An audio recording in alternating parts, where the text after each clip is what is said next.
Let's go back in time, to a time when the world was, well, shrouded in fear. This is the incredible story of a single book and the brilliant mind behind it that would literally go on to heal humanity for centuries. It's really hard for us to wrap our heads around this now, but there was a time when a simple fever could be a death sentence. Getting sick wasn't just an inconvenience, it was a terrifying, unpredictable force of nature. Just think about that for a second. The invisible threat of a plague or an infection was more frightening than entire armies marching on your city. It was this constant, looming shadow over every single part of life. And the problem was, there was no system. Medical knowledge was just a mess. It was a chaotic mix of old wives' tales, pure guesswork, and a few isolated facts. Doctors were often powerless, and the result was just immense, widespread suffering. But right in the middle of all this darkness and desperation, a new light was about to emerge. A scholar whose work would bring order to the chaos and replace all that guessing with actual science. He would completely alter the course of medicine forever. So, to really appreciate the massive scale of this change, we first need to understand the world he was born into. It was an age really defined by its suffering and its desperate search for answers. So what did that chaos actually look like? Well, we're talking about a world with no organized hospitals like we have today. Diagnosis wasn't scientific at all. It was mostly just speculation. There were no standards for care. In Europe, a lot of the time, illness was blamed on demons. Other cultures relied on myths. The world was practically crying out for a real structured approach. And that's the crucial point. Humanity's problem wasn't a lack of caring people. It was a lack of clarity. The world didn't need more myths. It needed science. It didn't need more guesses. It needed a method. It didn't need more chaos. It needed the discipline to observe, to record, and to build on real, solid knowledge. And this is where our hero enters the scene. So let's take a look at the unique foundation that created this just towering intellect, a young man who had become known to the world as Ibn Sina. His journey began with this profound spiritual discipline. By the time he was just 10 years old, he had committed the entire Quran to memory. And this wasn't just some feat of memorization. It was the bedrock of his entire intellectual and moral framework. And this right here, this perfectly illustrates the core of his genius. For Ibn Sina, faith and reason were like two wings of the same bird. You need both to fly. He would pray at dawn, seeking spiritual clarity, and then study deep into the night, driven by this insatiable curiosity. When he hit a wall, when a problem seemed impossible, he would turn to God for guidance, and then go right back to his books asking why and how. And this is the absolute key to understanding his entire life. The knowledge he was gaining wasn't for himself, it wasn't for fame or glory. For him, it was an act of worship, a way to serve creation. The more he understood the world, the more he felt he was understanding its creator. And he saw it as his duty to use that understanding for the good of all people.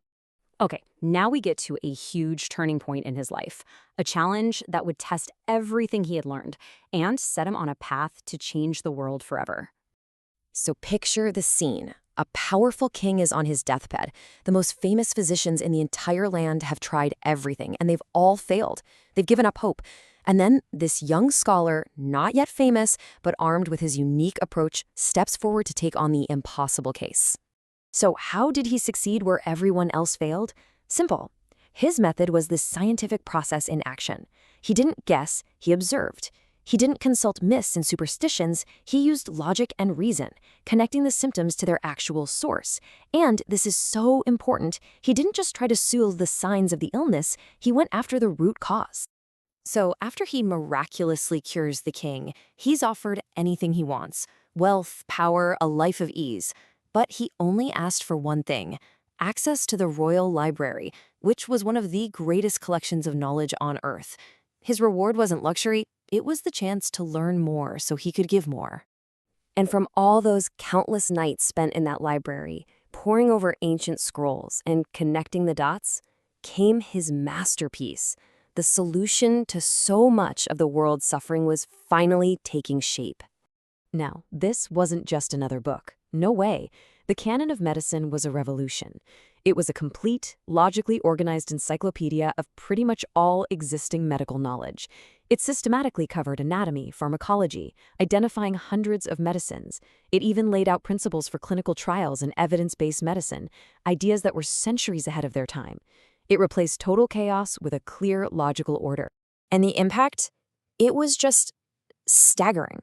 For 600 years, let that number sink in for a minute, 6 centuries, this one book was the primary medical textbook for doctors, not just in the Muslim world, but all across Asia, Africa, and deep into Europe. It literally became the foundation of modern medicine. And that's the incredible legacy. The work of one person, driven by faith and by reason, echoed through history, educating and healing millions of people long, long after he was gone. So what does this story from 1,000 years ago mean for us right here, today?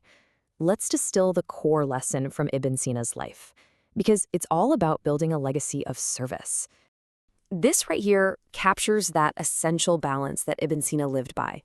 He showed that knowledge, when it's disconnected from faith and a moral purpose, can just turn into arrogance. But at the same time, faith without a real commitment to seeking knowledge and understanding the world, well, it can become weak and ineffective. The synthesis, the combination of both, that's where true strength is. The blueprint for their success is right here. People like Ibn Sina, they didn't wait for the world to be perfect to start doing their work. They dedicated themselves to study. They put in the hard work. They kept their trust in God. And most importantly, they framed their entire ambition around one simple, powerful question. How can we serve humanity better? And that brings us to the final crucial point. Their world was filled with incredible challenges, maybe even more than our own. And yet they rose up to become builders who left a legacy that we're still benefiting from today. So the question for us is simple, but it's profound. If they could achieve all of that back then, what will you build now?